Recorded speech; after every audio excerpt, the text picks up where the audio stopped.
Chicas, el colegio. La música. La música. La música tapaba todo. Y pero tu Y papá me te tenía... Y era un tema porque mi viejo, viste, era hijo de inmigrantes pobres, él había sido como la primera generación que había podido avanzar y estudiar en la universidad, tener un trabajo, entonces imagínate que yo ya renunciara a la universidad, renunciara a todo lo que él consideraba progreso y sí. me dedicara a algo que en esa época no era para nada tangible como algo que podía llevar adelante, era muy frustrante.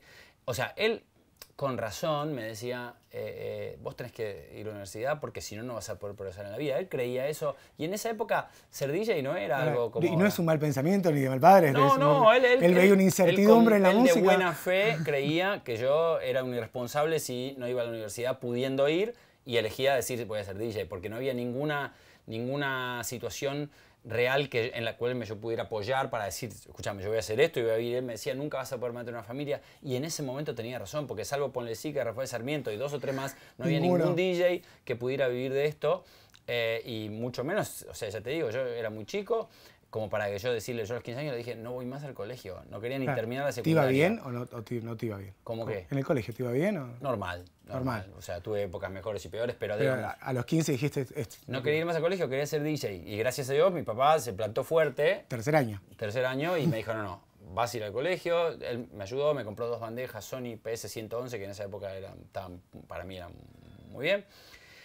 Y un mixer, pero con la condición de que yo siguiera yendo al colegio. Y bueno, y así fue que terminé la secundaria y después... Pero ya estabas pasando música en alguna fiesta, sí, algunos mangos tenías. Sí, unos mangos para comprar discos. Y yo estaba súper feliz. Por eso te digo, yo era un inconsciente cuando decía... Sí, ahí te cuento. Yo era un inconsciente cuando decía no voy a ir al colegio. Pero yo realmente también estaba convencido y de buena fe, con la misma buena fe que mi papá decía... Estás loco, tenés que ir al colegio. Yo decía, yo voy a vivir de esto, pero no es porque yo tenía todo planeado, porque no lo sabía, pero yo creía que sí.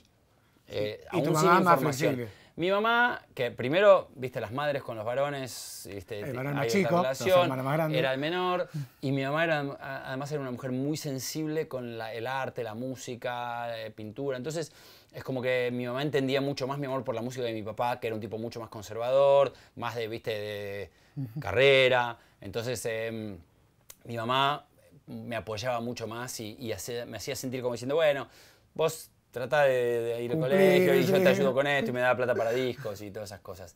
El primer disco que compré, que me acuerdo antes, porque durante años me regalaban un montón, pero me acuerdo creo que fue 77 o 78, que tenía 12 años, el de Chic, de Cés Chic.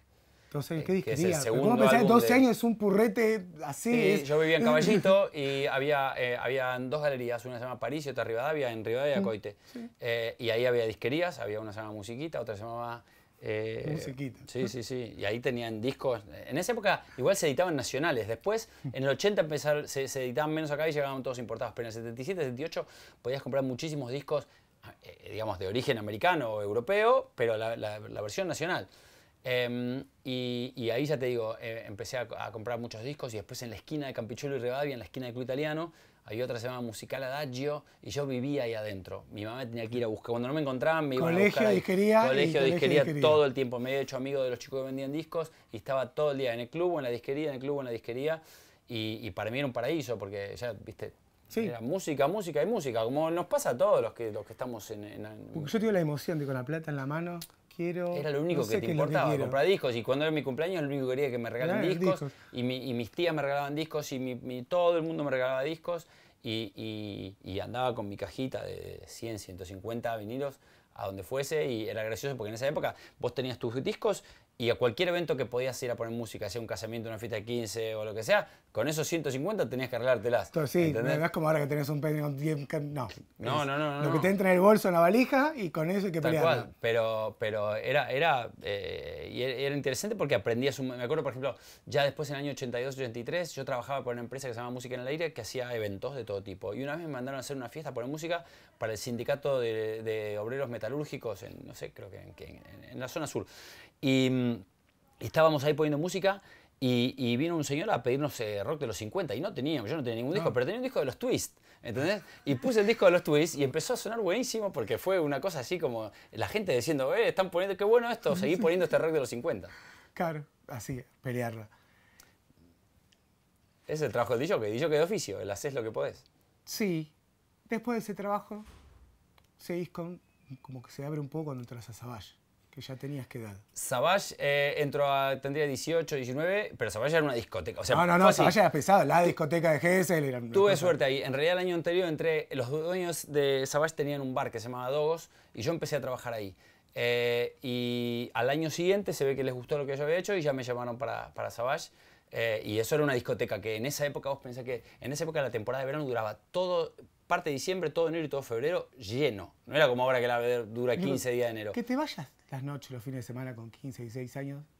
En esa época, ¿tu viejo, Sí. tu mamá, temor, algo? ¿Los No, apoyaban? eso ¿Te no. iban a buscarte? ¿Tomabas el colectivo? Bueno, cuando tenía 15, 16 era más que nada en el club italiano, que era el club del barrio donde nosotros nos íbamos. O sea que eso no era un problema.